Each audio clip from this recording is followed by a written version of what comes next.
Quisiera por favor que fueran conmigo al Evangelio de Mateo capítulo 5. Pero por amor a las personas que nos visitan, permítanme decir unas breves palabras que les ayude a ubicarse en lo que se ha estado predicando en la iglesia en estos últimos meses. En estos momentos nos encontramos estudiando esta porción de las Escrituras recogida en Mateo capítulos 5, 6 y 7, conocida como el Sermón del Monte. Y nuestro deseo es continuar exponiendo en los meses sucesivos esta porción de la palabra de Dios. El domingo antes pasado concluimos con las bienaventuranzas, donde el Señor Jesucristo describe cuál es el carácter distintivo de aquellos que son ciudadanos de su reino, así como también cuál ha de ser la reacción del mundo ante los cristianos, precisamente porque ellos son como son y porque se comportan como se comportan. Porque los cristianos son pobres en espíritu, mansos, puros de corazón, pacificadores, serán perseguidos por el mundo. En los versículos 10 al 12 el Señor Jesucristo dice: Bienaventurados los que padecen persecución por causa de la justicia, porque de ellos es el reino de los cielos. Bienaventurados sois cuando por mi causa os vituperen y os persigan y digan toda clase de mal contra vosotros mintiendo. Gozaos y alegraos, porque vuestro galardón es grande en los cielos, porque así persiguieron a los profetas que fueron antes que vosotros. El mundo los perseguirá, dice el Señor. No esperen aceptación, no esperen alabanza del mundo, esperen persecución. A partir del versículo 13 hasta el versículo 16, el Señor da un paso más adelante y nos describe ahora cuál es la función básica del cristiano en medio de la sociedad en que vive. Dice el Señor ahora: vosotros sois la sal de la tierra. Pero si la sal se desvaneciere, ¿con qué será salada? No sirve más para nada, sino para ser echada fuera y hollada por los hombres. Vosotros sois la luz del mundo. Una ciudad asentada sobre un monte no se puede esconder, ni se enciende una luz y se pone debajo de un almud, sino sobre el candelero y alumbra a todos los que están en casa. Así alumbre vuestra luz delante de los hombres, para que vean vuestras buenas obras y glorifiquen a vuestro Padre que está en los cielos. Por ser lo que son y por ser como son, vosotros, dice el Señor, sois la sal de la tierra y la luz del mundo. Esta no es una mera posibilidad o una responsabilidad opcional. ¿Qué son los cristianos? Sal y luz de un mundo que necesita desesperadamente ser salado y ser iluminado. Nuestro Señor Jesucristo poseía la inigualable capacidad de decir mucho en pocas palabras, y el pasaje que tenemos delante y que vamos a comenzar a estudiar a partir de hoy es una muestra de ello. En la mañana de hoy iniciaremos el estudio de este pasaje, pero es probable que tomemos uno o dos sermones más, no sabemos aún, antes de que podamos estar satisfechos de haber podido al menos tratar en sentido general con las enseñanzas del texto. En el sermón de hoy nos limitaremos a ver dos cosas. En primer lugar, algunas enseñanzas que se derivan de estos versículos 13 al 16 acerca de los cristianos. ¿Qué son los cristianos? ¿Cuál es la función de los cristianos en medio de la sociedad, en medio del mundo en que Dios nos ha puesto a vivir? ¿Cuál es la función de los cristianos? Y en segundo lugar, vamos a ver algunas enseñanzas acerca del mundo en el cual los cristianos viven. Así que vamos a ver en primer lugar algunas enseñanzas que podemos derivar de este texto acerca de los cristianos. El Señor usa dos elementos muy conocidos para nosotros para describir a través de ellos qué son los cristianos y cuál es la función básica de estos en el mundo. En el versículo 13, el Señor dice a sus discípulos: vosotros, y solo vosotros, es la idea del texto original, vosotros y solo vosotros, exclusivamente vosotros, sois la sal de la tierra. Y en el versículo 14 añade: vosotros y solo vosotros, exclusivamente vosotros sois la luz del mundo. Sal y luz, dos elementos tan abundantes y comunes que no siempre reparamos en la naturaleza de ambos y en la utilidad que nos reportan. Estos dos elementos tan simples, tan sencillos, tan brevemente explicados por el Señor en este pasaje, nos enseñan al menos tres cosas con respecto a los cristianos. En primer lugar, nos enseñan que los cristianos son distintos al mundo. Los cristianos son distintos al mundo. La sal es distinta, es esencialmente distinta de aquello sobre lo cual nosotros solemos colocarla. Y lo mismo sucede con la luz. La luz es distinta de aquello que es iluminado por ella. De hecho, el poder y la eficacia de la sal residen en gran medida en esa diferencia esencial que la distinguen de los demás elementos. Es por eso que Cristo dice, si la sal se desvanece, ¿con qué será salada? ¿De qué sirve una sal que no posea ese elemento distintivo que la caracteriza? De igual modo, los cristianos son distintos al mundo. Y en la misma medida en que esa diferencia se haga latente, en esa misma medida seremos efectivos en la labor que Dios nos ha llamado a hacer. Es una diferencia tan marcada como la que encontramos entre la luz y las tinieblas. Vosotros y solo vosotros sois la luz del mundo. Todo el resto está en tinieblas, pero vosotros los cristianos sois luz. Hay entonces una diferencia, una gran diferencia, una diferencia esencial entre los cristianos y el resto de las personas que viven en el mundo. Y para poder comprender dónde radica esta diferencia, tenemos que verlo a través de la persona de nuestro Señor Jesucristo.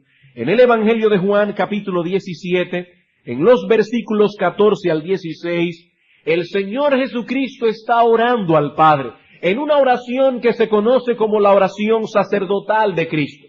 Y en el contexto de esta oración, el Señor dice lo siguiente, versículos 14 al 16. Yo les he dado tu palabra, y el mundo los aborreció. ¿Por qué? Porque no son del mundo, como tampoco yo soy del mundo. No ruego que los quites del mundo, sino que los guardes del mal. No son del mundo, como tampoco yo soy del mundo. Hermanos, ¿en qué sentido Cristo no era de este mundo? ¿Es que acaso había algo en él, ya sea en su físico, o en la ropa que usaba, o en el idioma en que Cristo hablaba que lo hiciera parecer un ser de otro planeta, algo así como un extraterrestre? No, hermanos. Tan pronto Cristo asumió la naturaleza humana, se hizo partícipe de todo aquello que caracteriza la vida de los hombres, excepto el pecado. Cristo sintió hambre, cansancio, sed, lo mismo que el resto de los hombres. Su cuerpo y su alma eran totalmente humanos. El Señor tampoco usó una vestimenta especial que lo distinguiera de los demás, ni vino al mundo hablando en un lenguaje celestial que nadie comprendía. El Señor se identificó plenamente con su pueblo, se identificó plenamente con su cultura, excepto, repito, en aquello que en sí mismo era pecaminoso. Lo que lo hacía distinto no eran esas cosas externas. Cristo no era de este mundo porque su carácter, sus metas, sus anhelos, sus aspiraciones no eran terrenales. Para él no había nada más importante que hacer la voluntad de Dios. El Señor Jesucristo podía decir con más propiedad que el salmista David que la palabra de Dios le era más dulce que la miel y más preciosa que el oro. Cada decisión que Cristo tomó en su vida lo hizo a la luz de la eternidad, no de la temporalidad. Es en ese sentido que Cristo no era de este mundo y es en ese mismo sentido que los cristianos tampoco lo son. El Señor dice aquí al Padre, ellos no son del mundo, como tampoco yo soy del mundo. Hay una comparación entre Cristo y sus discípulos en ese sentido. Somos distintos. Eso fue lo que aprendimos cuando estudiamos las bienaventuranzas.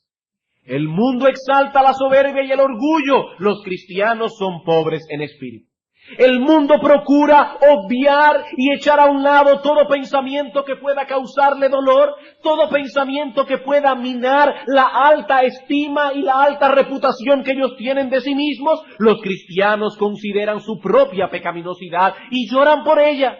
El mundo es agresivo, los cristianos son mansos. El mundo tiene como meta primordial ser feliz. Los cristianos procuran ser santos. Ellos tienen hambre y sed de justicia. El mundo se conforma con una fachada externa de decencia y de moral. Los cristianos saben que eso no es suficiente, que lo que realmente necesitamos es limpieza de corazón.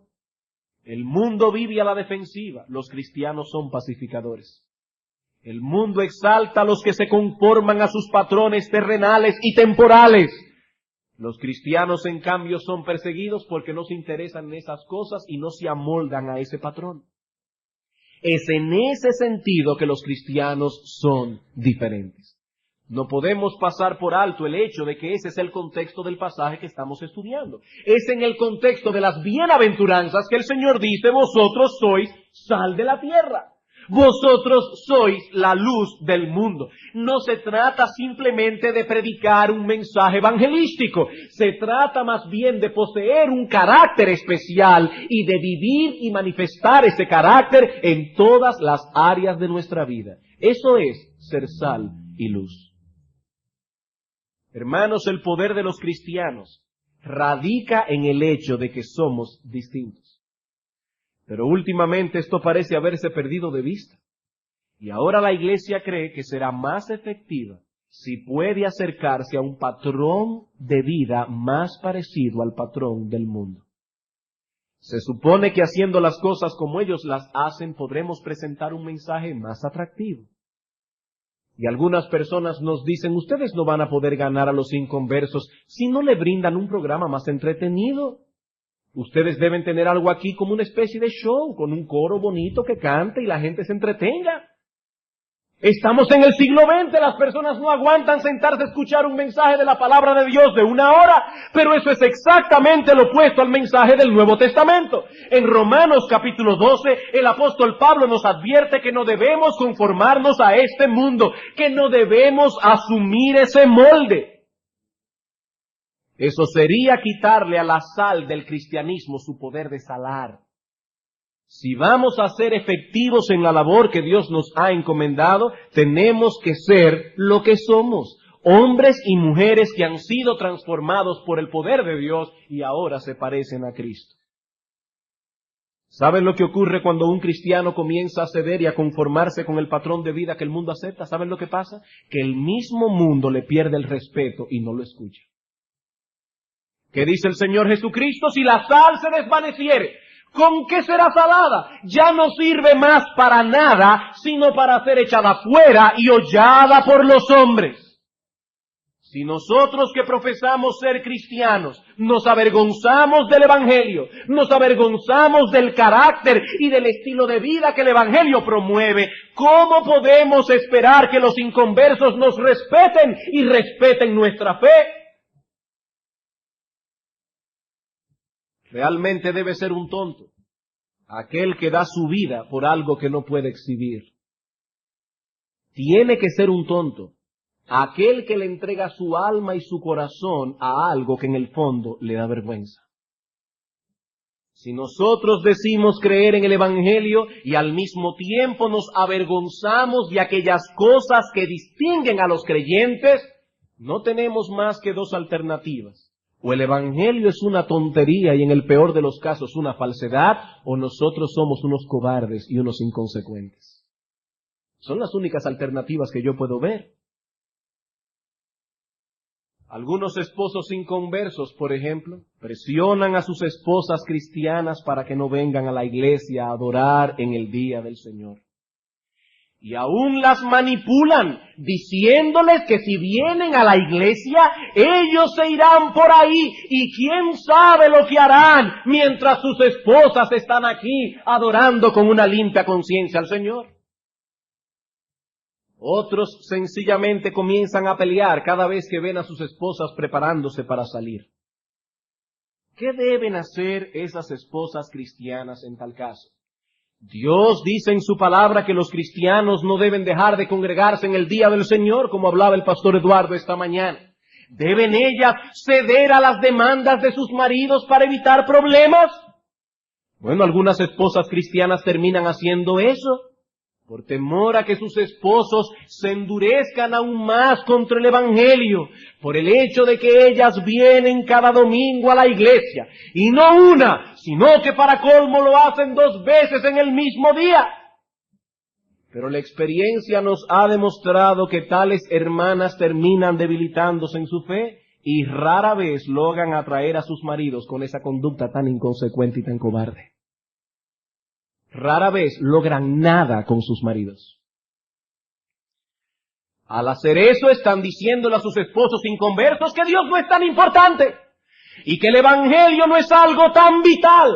Si hubiese sido un asunto de vida o muerte, ellas hubiesen decidido obedecer a Dios antes que a los hombres, y de ese modo hubiesen hecho ver a sus esposos inconversos que ellas están dispuestas a cualquier sacrificio antes que rebajar las demandas del Evangelio. Claro que lo van a hacer con un espíritu sumiso. No le van a decir, a mí no me importa, buen impío, a dónde te vayas, yo miré. No, hermanas, no estamos diciendo eso. Mi amor, lamento mucho tener que desobedecerte en esto, pero mi conciencia está atada a la palabra de Dios. Y Dios me dice en su palabra que hoy es el día del Señor. Hoy es el día del Señor. Hermanos, cuando un cristiano actúa como un cristiano y está dispuesto a pagar el precio que sea con tal de mantenerse firme en el camino del Evangelio, seguramente recibirá burlas y rechazos. Pero con su conducta dirá a todos los que les rodean que este asunto no es un juego. Y eso es precisamente lo que los inconversos necesitan ver. Si ellos van a creer en el Evangelio, tienen que estar seguros de que nosotros lo creemos. Y si nosotros creemos que este es un asunto de vida o muerte, no podemos ceder. Pero si comenzamos a rebajar los estándares para evadir el maltrato, terminaremos descristianizando nuestro cristianismo. La sal se desvanecerá y ya no servirá para nada, dice el Señor. ¿Para nada? Es realmente patético, triste, ver a una persona que profesa ser un extranjero y un peregrino en este mundo, suplicándole al mundo que lo acepte. Eso es patético. Muchos que profesan la fe se avergüenzan del carácter distintivo de los cristianos. Quisieran que el mundo vea que no somos tan mansos, que nosotros también sabemos comportarnos como lobos a pesar de que somos ovejas. No debemos extrañarnos entonces al ver cuán poca eficacia tiene la iglesia de nuestra generación. La sal se está desvaneciendo. Pero estos símiles nos enseñan algo más acerca de los cristianos. Ya vimos primeramente que los cristianos son distintos al mundo, pero ahora veremos la otra cara de la moneda. Si los creyentes son sal y luz, son distintos al mundo, pero al mismo tiempo los cristianos deben estar en contacto con el mundo. Somos distintos al mundo, pero al mismo tiempo los cristianos deben estar en contacto con el mundo. El Señor dice en el versículo 13, vosotros sois la sal del salero. No, la sal de la tierra. Vosotros sois la luz, no del planeta Marte, la luz del mundo. No hay que ser un experto en química para saber que la sal no puede salar a control remoto. Por ejemplo, suponga que usted desea comerse un aguacate. Y el aguacate ya está un poco maduro y la verdad es que está desabrido. ¿Qué debe hacer? Bueno, usted debe echarle sal. Si la sal está colocada dentro de un salero y no entra en contacto con el aguacate, no hará ninguna diferencia. Usted puede colocar una mina de sal encima de la mesa, pero si no la coloca arriba del aguacate, seguirá siendo desabrido. Y lo mismo podemos decir de la luz. Tiene que haber un contacto. Ese fue el error del monasticismo. Pensaron que la única manera en que podían funcionar como cristianos era apartándose literalmente del mundo y viviendo aislados de la sociedad. Pero ¿cómo podremos ser sal y luz del mundo si no tenemos contacto con él? Las palabras del Señor Jesucristo en Juan 17 son muy iluminadoras en ese sentido. Vamos a ver otra vez, Juan 17. Yo les he dado tu palabra, y el mundo los aborreció. ¿Por qué? Porque no son del mundo, como tampoco yo soy del mundo. Pero noten ahora, no ruego que los quites del mundo. Eso no es lo que el Señor está pidiendo, sino que los guardes del mal. Y en el versículo 18 dice el Señor, como tú me enviaste al mundo, así yo los he enviado al mundo. Los cristianos no son del mundo. Su carácter, sus metas, sus anhelos son distintos, pero aún así ellos han sido enviados a beneficiar al mundo. Y eso no puede ser posible si nos aislamos literalmente de ellos. Ese no fue el ejemplo que Cristo nos dejó. Por ejemplo, en Hebreos capítulo 7, versículo 26, se nos dice algo acerca del carácter intrínseco de nuestro Señor Jesucristo. Porque tal sumo sacerdote nos convenía. ¿Cómo era ese sumo sacerdote? Santo, inocente, sin mancha, apartado de los pecadores y hecho más sublimes que los cielos. Nuestro Señor Jesucristo era impecable, apartado de los pecadores. Sin embargo, en Mateo capítulo 11, versículo 16, vemos otra cosa. Mateo capítulo 11, versículos 16 al 19. ¿Mas a qué compararé esta generación? Es semejante a los muchachos que se sientan en las plazas y dan voces a sus compañeros diciendo, os tocamos flauta y no bailasteis, os endechamos y no lamentasteis, porque vino Juan que ni comía ni bebía y dicen, demonio tiene. Vino el Hijo del Hombre que come y bebe y dicen, he aquí un hombre comilón y bebedor de vino, amigo de publicanos y de pecadores. Pero la sabiduría es justificada por sus hijos. Los fariseos del tiempo del Señor decían, ¿cómo puede este hombre ser el Mesías si todo el tiempo está rodeado de pecadores, de publicanos, de rameras? ¿Ven el balance, hermanos? Por un lado el Señor era santo, inocente, sin mancha, apartado de los pecadores. Pero ahora se nos dice aquí que era al mismo tiempo amigo de pecadores. ¿Hay alguna contradicción aquí? No, hermanos, no existe ninguna contradicción entre estos dos textos. En todas las Escrituras se nos advierte que no debemos intimar con los impíos, que las malas conversaciones corrompen las buenas costumbres, que el que anda con sabios será sabio. Pero ¿qué le pasa al que se junta con necios? Será quebrantado. No es apropiado que un creyente mantenga una amistad íntima con aquellos que ven la vida desde una óptica distinta a la óptica divina. Pero una cosa es guardarnos del pecado que hay en el mundo. Cuidarnos de no permitir, de no entrar en una relación de intimidad con los impíos. Y otra muy distinta, hacer una burbuja de cristal y apartarnos de las personas. ¿Saben una cosa? Hay algunos creyentes que anhelan esa burbuja de cristal. Piensan que sería fantástico, una gran cosa, comprar un gran terreno de tierra, un gran pedazo de tierra, y hacer una especie de comuna cristiana. Un pueblecito cristiano donde todos los que vivan allí sean creyentes. Así no había que preocuparse porque a medianoche un vecino nos despertará con una música altísima, y no precisamente de Mozart o de Bach. No habría que ponerle tantos candados a la puerta ni estar diciéndole a los niños que entren en la bicicleta.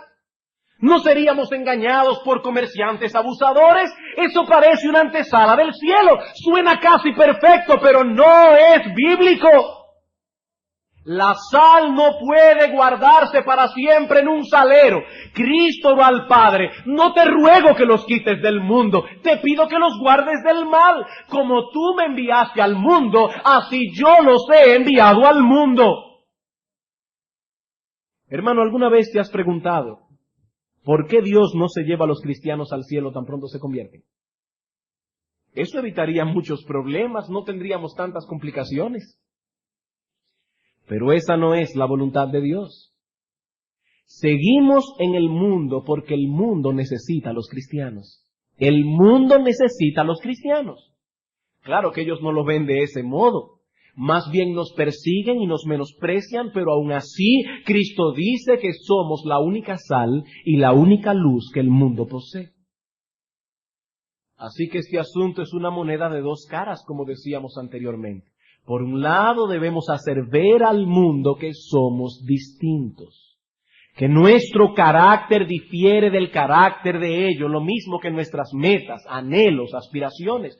Somos distintos y es precisamente en esa distinción que radica nuestra efectividad, pero eso no es suficiente, no basta con ser distintos. Si no tenemos contacto con ellos no podremos ejercer nuestra función. La sal y la luz no actúan a distancia. Hermano, permíteme hacerte algunas preguntas. ¿Reconocen las personas que te rodean que tú eres distinto? No que eres perfecto, no, distinto. En la forma en que te reaccionas cuando alguien te ofende, la manera en que tratas a tu familia, a tu esposa, a tus hijos, la forma como tú haces negocios. ¿Pueden percibir ellos que tu carácter difiere del carácter de ellos, lo mismo que tus metas, tus ambiciones, tus aspiraciones, tus anhelos? Hermana, ¿qué piensa la joven que trabaja en tu casa y que te ayuda con los quehaceres domésticos? Cuando ella no hace la cosa exactamente como tú se lo pediste y quema la comida o cualquier otra cosa, ¿qué piensan ellas de ti? ¿Que tú eres distinta? ¿Que tu carácter es distinto? ¿Qué piensan tus hijos? Los que te conocen en la intimidad del hogar. Hermano, hermana, debe ser honesto al tratar de responder esta pregunta. Los cristianos no son de este mundo y por lo tanto el mundo debe percibir que no somos de aquí, que somos diferentes, que somos extranjeros. Pero veamos ahora la otra cara. ¿Qué tan cerca estás de ellos de modo que tu vida pueda influenciarlos? ¿Qué tan cerca? No estamos hablando aquí de tener comunión con las tinieblas, estamos hablando de ser sal y luz en medio de las tinieblas. Cuando tus vecinos tienen un problema, una dificultad, ¿saben ellos que cuentan con una persona que puede tenderles la mano? Y cuando tus familiares están en el hospital, ¿tu presencia se hace siempre manifiesta allí? ¿O pueden ellos quejarse con razón de que solo visitas a los hermanos de la iglesia? ¿Qué piensan ellos? ¿Qué piensan ellos? Hermanos, si somos descuidados en esas cosas, ¿cómo podremos ser sal y luz del mundo? Los cristianos son distintos, diferentes. Ellos son santos en medio de un mundo que rechaza la santidad y la justicia. Pero una cosa es ser un santo y otra cosa es ser un monje. Son dos cosas diferentes. Cristo no ha llamado a los suyos a encerrarse en un monasterio. Aunque debemos decir que tampoco los ha llamado a enredarse en la basura del mundo. Ninguna de las dos cosas. Tiene que haber un balance en esto. Cristo comió y bebió con los pecadores, pero nunca se emborrachó con ellos. Nunca. Ni participó de sus chistes indecentes. Ni rebajó sus estándares de santidad para ser aceptado. He ahí la difícil tarea que Dios ha encomendado a los cristianos. Salar al mundo, iluminar al mundo, pero sin ensuciarse con él. Esa es la labor que Dios nos ha encomendado. Pero hay algo más que aprendemos de los cristianos en esta figura que usa el Señor en Mateo 5, 13 al 16. Hemos visto los cristianos son distintos al mundo, están en contacto con el mundo y ahora veremos en tercer lugar que los cristianos permanecen en el mundo para beneficiar al mundo. Los cristianos permanecen en el mundo con la única función de beneficiar al mundo. En el tiempo del Señor Jesucristo la sal era usada básicamente para dos cosas, para dar sabor, pero sobre todo para preservar ciertos alimentos. Recuerden, hermanos, que en el tiempo del Señor no había refrigeradores como lo tenemos ahora. Para preservar la carne había que salarla, Hay muchos gérmenes en el animal mismo, así como en el ambiente, de modo que si no usamos algún sistema de preservación, ¿qué pasa? La carne se putrefacta, se pudre, se daña. Ahora, noten algo interesante. La sal no sirve para otra cosa. ¿Qué dice el Señor? Vosotros sois la sal de la tierra. La sal no sirve para otra cosa. Fuera de dar sabor o de preservar, la sal no posee ningún atractivo en sí misma. Se trata de algo común e insignificante. No hay belleza en la sal. No es una piedra preciosa por la que hay que pagar un precio elevado. Hay otros elementos en la naturaleza que tienen usos múltiples. Por ejemplo, las nubes. Las nubes nos proveen de agua, pero también decoran el firmamento. Qué aburrido sería el cielo sin las nubes. Así que las nubes son útiles y decorativas al mismo tiempo, pero la sal no. Tan pronto la sal pierde su facultad de dar sabor y de preservar, ya no sirve para nada. El Señor dice, no sirve para nada, sino para ser echada fuera y hollada por los hombres. Hermanos, eso debe ponernos a pensar. Dios ha dejado a los cristianos en el mundo primero para darle sabor a la vida. La vida es insípida. Los impíos tienen que estar buscando un entretenimiento tras otro porque no tienen sabor en sí mismos. Son insípidos. Sus vidas no tienen sentidos. Tienen que estar todo el tiempo con un programa de actividades, hacer algo, salir aquí, salir allí. Y cada vez que logran algo, el aburrimiento viene otra vez. Las únicas personas que pueden disfrutar de la vida en sí mismas son los cristianos. Vosotros sois la sal de la tierra. Sin ustedes, hermanos, esta vida no tiene sentido. Este mundo es insípido sin los cristianos. Pero no solo eso. Vosotros estáis llamados a preservar el mundo de corrupción. Preservar el mundo de corrupción. Así que no estamos aquí para nuestro propio beneficio. No estamos aquí para tener éxito en los negocios. No estamos aquí para tener una vida cómoda y placentera. No estamos aquí para hacer un nombre. Estamos aquí para beneficiar el mundo. Y algunos parecen no haber entendido esto. Profesan ser cristianos, pero al mismo tiempo dirigen todo su esfuerzo a lograr beneficios personales. Como si el propósito principal de nuestra existencia aquí fuera el de procurarnos una vida cómoda, exitosa y placentera. Pero esa es una visión bizarra del cristianismo. En Romanos capítulo 14, versículo 7, el apóstol Pablo dice que ningún cristiano vive para sí. Hermano, escucha esto. Ningún cristiano vive para sí. Podemos proclamar que somos ateos y dedicarnos a vivir para nosotros mismos, pero si profesamos ser cristianos, es una contradicción que vivamos de ese modo. Somos sal y luz del mundo. Estamos aquí para beneficiar a otros. Ya llegaremos algún día al lugar de nuestro descanso. Pero mientras tanto, tenemos una labor que hacer. Vosotros y solo vosotros sois la sal de la tierra. Vosotros y solo vosotros sois la luz del mundo. No podemos perder esa perspectiva de ningún modo. ¿Qué nos enseña nuestro texto acerca de los cristianos? Que somos distintos al mundo, que debemos estar en contacto con el mundo, que estamos aquí para beneficiar al mundo. Pero este pasaje también nos enseña otras cosas que veremos más brevemente, algunas enseñanzas del texto acerca del mundo en el que los cristianos viven. Hemos visto algunas enseñanzas acerca de los cristianos, veamos ahora en segundo lugar algunas enseñanzas del texto acerca del mundo en el que los cristianos viven. Si los cristianos son la única sal y la única luz que el mundo posee, ¿qué quiere decir eso, hermanos?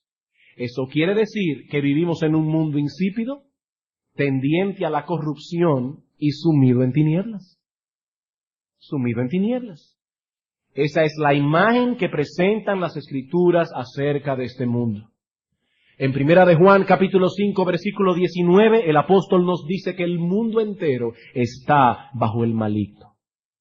Leemos en Gálatas, capítulo 1, versículo 4, que Cristo se dio a sí mismo por nuestros pecados para librarnos del presente siglo malo. En Efesios capítulo 2 el apóstol nos dice que todos nosotros vivimos en otro tiempo, siguiendo la corriente de este mundo. ¿Y cuál es esa corriente? Conforme al príncipe de la potestad del aire, el diablo, Satanás, la serpiente antigua, el espíritu que ahora opera en los hijos de desobediencia. Esa es la visión bíblica del mundo. Con todos los avances científicos que hemos tenido en este siglo, con todo y la revolución tecnológica que hemos experimentado, sobre todo en los últimos años, por todas partes podemos ver señales inequívocas de decadencia, propias de un mundo que está en tinieblas y que se corrompe cada vez más y más. A finales del siglo pasado, muchos filósofos y pensadores se hicieron grandes ilusiones con respecto al siglo XX. Le llamaban, antes de que llegue, el siglo de las luces. Esto sería fantástico. Todo parecía indicar que una época de oro estaba a punto de comenzar. La teoría de la evolución, no solo en su aspecto biológico, sino sobre todo en su aspecto filosófico, llenó a todos estos hombres de un gran optimismo. Como alguien ha dicho, la idea rectora era que toda la vida progresa, se desarrolla, avanza. Esto se nos decía en un sentido biológico. El hombre había procedido del animal y había llegado a una cierta fase de desarrollo. La verdad es que para haber venido de un mono no estamos tan mal. Eso es lo que están diciendo. Pero este progreso todavía se enfatizaba más en función de la ideología, pensar y perspectiva del hombre. Ya no habrían más guerras, se vencerían muchas enfermedades. El sufrimiento iba no solo a disminuir, sino a desaparecer. Sería un siglo sorprendente. Se iban a resolver la mayor parte de los problemas porque el hombre por fin había comenzado a pensar. Las masas por medio de la educación ya no iban a entregarse a la embriaguez y el vicio. Y como las naciones iban a aprender a pensar y a reunirse a hablar en vez de pelear, todo el mundo se convertiría muy pronto en un paraíso. Hermanos, si pasamos un balance honesto al siglo XX, ahora que estamos a punto de comenzar el siglo XXI, veremos que estas expectativas fueron totalmente defraudadas. A medida que el hombre ha ido avanzando tecnológica y científicamente, ha ido descendiendo moral y espiritualmente. Como decía un cómico del pasado, científicamente el hombre es un gigante, moralmente es un pigmeo. Estos pensadores y filósofos no tomaron en cuenta el hecho de que vivimos en un mundo caído, un mundo que por sí mismo tiende a supurar, botar pus. Cristo dijo a sus discípulos, vosotros los cristianos, y solo vosotros, sois la sal de la tierra, la luz del mundo. El mundo los perseguirá. No por ser fanáticos ni impertinentes. Los perseguirá por exhibir el carácter descrito en las bienaventuranzas, por parecerse tanto a Jesucristo, pero aún así, vosotros seréis la sal y la luz de este mundo insípido y corrompido. Hermanos, los incrédulos nunca aceptarían lo que voy a decir ahora, pero este mundo necesita desesperadamente la influencia de cristianos genuinos sobre ellos. Ellos no aceptan eso. Pero este mundo necesita desesperadamente de nuestra influencia. Este mundo está supurando moral y espiritualmente y necesita desesperadamente de los cristianos verdaderos para impedir el avance de la putrefacción. Ahora bien, este concepto debe ser puesto en perspectiva.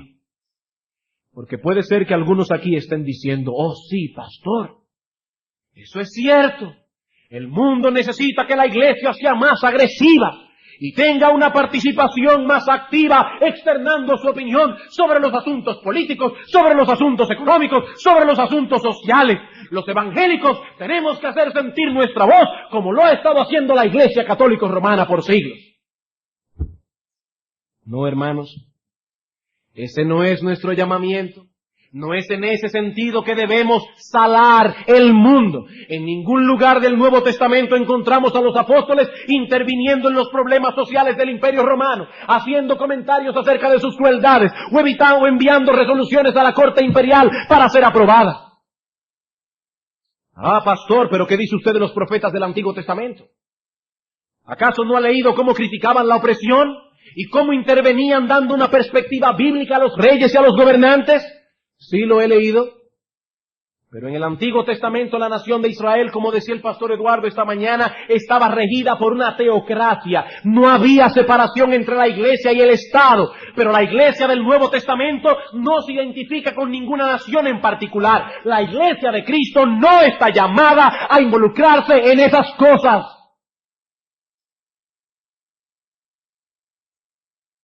Los cristianos, como individuos que somos también ciudadanos de la nación.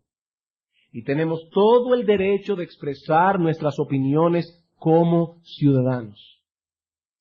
Y el año que viene, usted, si tiene más de 18 años de edad, y hizo lo que la Junta Central Electoral decía que había que hacer, si no, usted no es nadie, dice el anuncio. Usted irá a votar por el partido de su preferencia. Pastor, ¿y cuál es el partido que la Iglesia va a apoyar? La Iglesia no apoya ningún partido, que cada cual vote por el que quiera votar. Ese no es nuestro problema. Somos ciudadanos de una nación y tenemos todo el derecho de expresarnos como ciudadanos. Y si Dios te da la oportunidad de hacer el bien desde una posición gubernamental, hazlo. Ese no es el punto. Lo que estamos diciendo es que la función de los cristianos como sal y luz del mundo no tiene que ver con pronunciamientos políticos, sociales o económicos. El problema nuestro no es estar en el palacio brindando champaña con el presidente.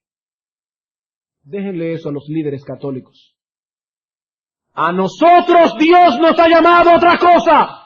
Dios nos ha llamado a predicar el Evangelio y a edificar a la iglesia de los santos. No vamos a rebajar nuestro llamamiento haciendo cartas al gobierno y haciendo sentir nuestra voz. En la misma medida en que la iglesia hace lo que tiene que hacer, predicar la palabra, edificar a los santos y vivir como cristianos, en esa misma medida la corrupción disminuye.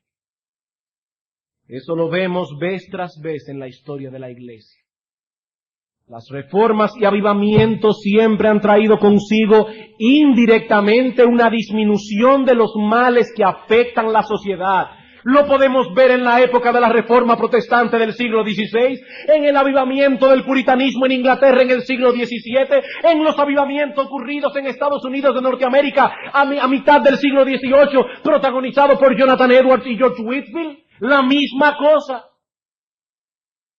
Cuando el Evangelio se extendía y las personas se convertían, la corrupción disminuía.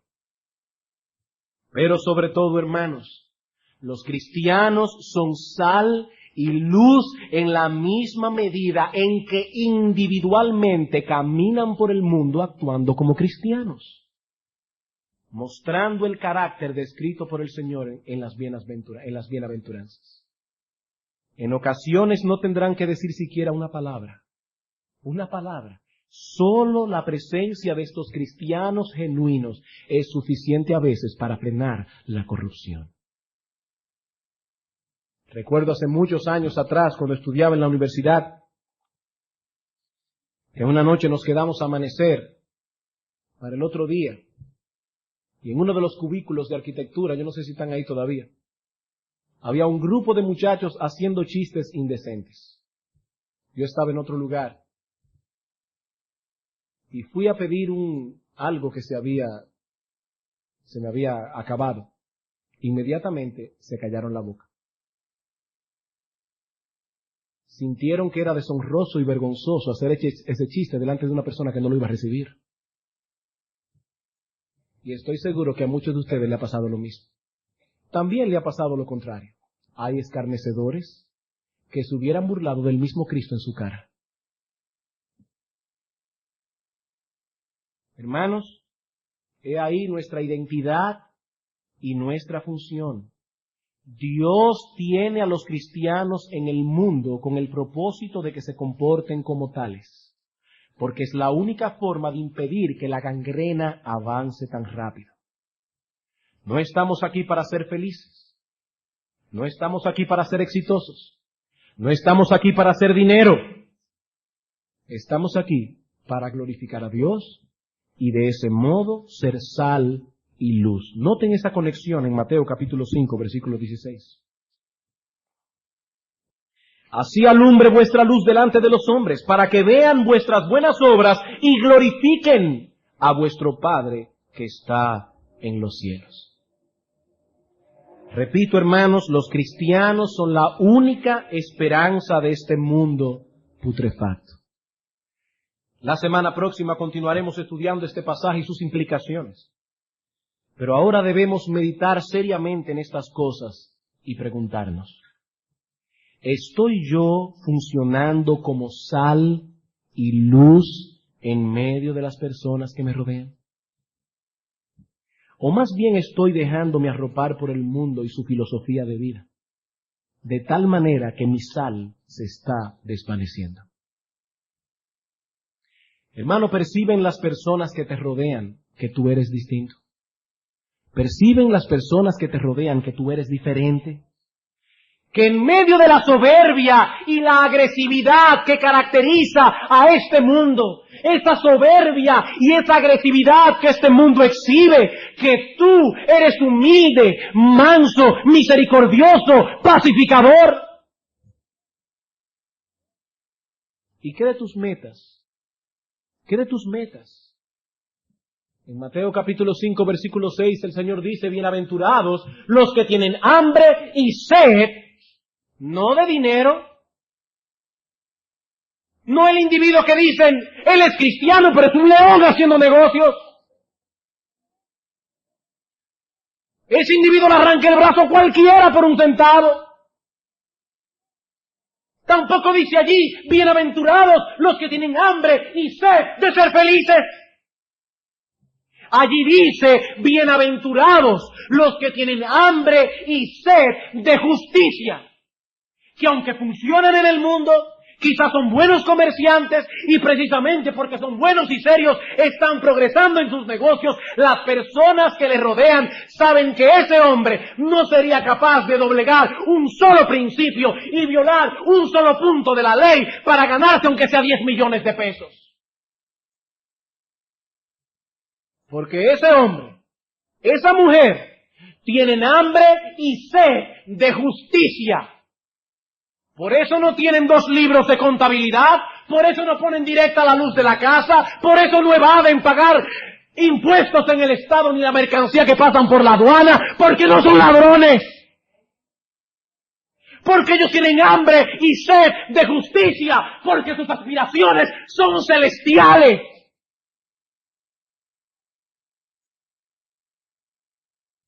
Y yo te pregunto, hermano, ¿perciben eso las personas que te rodean?